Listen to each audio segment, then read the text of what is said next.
हाय दोस्तों, कैसे हैं आप लोग। हमें उम्मीद है कि आप लोग बहुत अच्छे होंगे। देखिए, हम लोग आए हुए हैं दिल्ली में शूटिंग पे, ठीक है। आइए, हमारे सिंगर साहब हैं, इनसे आपको मिलवाते हैं। राइटर जी हैं वो, जो इनको आप पहचानते हैं कि वो डायरेक्टर भी है, एक्टर भी है, ठीक है। आइए पहले इनसे बात करते हैं। अपना बताइए।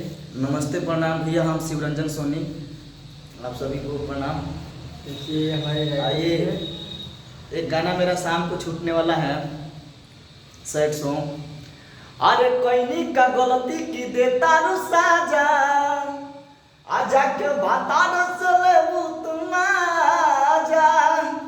अरे आई बारात बजी बैंड बाजा, जाके भाता रे सेली हो तुम आजा।